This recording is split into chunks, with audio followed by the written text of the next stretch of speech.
എടാ നിങ്ങൾക്ക് മുടി ഒഴിച്ചിലുണ്ടോ? നിങ്ങൾക്ക് മുടി ഒഴിച്ചിലുണ്ടെങ്കിൽ ഈ കാര്യങ്ങൾ നിങ്ങൾ ശ്രദ്ധിച്ചില്ലെങ്കിൽ ഈ ജന്മത്ത് നിങ്ങളുടെ മുടി ഒഴിച്ചിൽ മാറാനും പോണില്ല, അതിനൊരു സൊല്യൂഷൻ കിട്ടാനും പോണില്ല. DM-ൽ ഒന്ന് മെസ്സേജ് അയക്കണമെന്നുണ്ടെങ്കിൽ എന്നെ ഫോളോ ചെയ്തിട്ട് നിങ്ങൾ മെസ്സേജ് അയച്ചോ, ഞാൻ നിങ്ങൾക്ക് റിപ്ലൈ തരാം.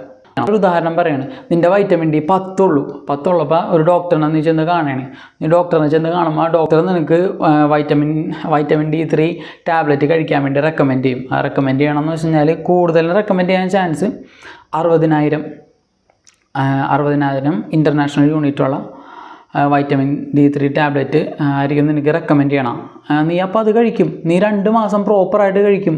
പ്രോപ്പറായിട്ട് കഴിച്ചിട്ട് എന്ത് ചെയ്യും? എൻ്റെ വൈറ്റമിൻ ഡിയുടെ പ്രശ്നങ്ങളെല്ലാം മാറി 2 മാസം കഴിഞ്ഞ് ചെക്ക് ചെയ്യുമ്പോൾ നിനക്ക് വൈറ്റമിൻ ഡി എനിക്ക് 60 ഉണ്ട്, എൻ്റെ വൈറ്റമിൻ ഡിയുടെ പ്രശ്നങ്ങളൊക്കെ മാറി, ഓക്കെ സെറ്റായി എന്ന് വിചാരിക്കും. അതുകൊണ്ട് എന്ത് ചെയ്യും? വൈറ്റമിൻ ഡിയുടെ സപ്ലിമെൻ്റ് എല്ലാം നിർത്തും. വെയിലും കൊള്ളൂല, ഒരു തേങ്ങയും കൊള്ളൂല. ലാസ്റ്റ് എന്ത് പറ്റും? 2 മാസം കഴിയുമ്പോൾ പിന്നെയും ഇങ്ങനെ മുടി ഒഴിച്ചിൽ പിന്നെയും സ്റ്റാർട്ട് ചെയ്യും. അയ്യോ അപ്പം എൻ്റെ വൈറ്റമിൻ ഡി ഒക്കെ നോർമലാണല്ലോ, പിന്നെ എന്താണ് എൻ്റെ വൈറ്റമിൻ ഡി പിന്നെയും ഇതേപോലെ ആവണമെന്ന് പറഞ്ഞു.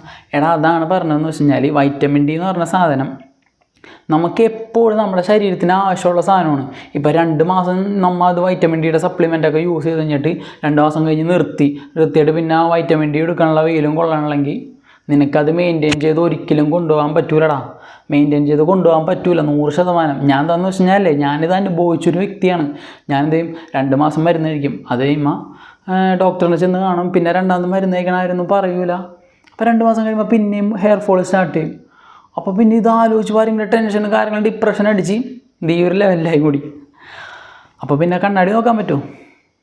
നമുക്കൊന്ന് വീട്ടിൽ നിന്ന് പുറത്തിറങ്ങാൻ പറ്റുമോ? ഫ്രണ്ട്സിനെ ഫേസ് ചെയ്യാൻ പറ്റുമോ? ഒരാളെ നമുക്ക് ഫേസ് ചെയ്യാൻ പറ്റുള്ളൊരു കോൺഫിഡൻസ് എന്ന് പറഞ്ഞ സാധനം നമ്മുടെ ബോഡിയിൽ നിന്ന് തന്നെ വിട്ടു.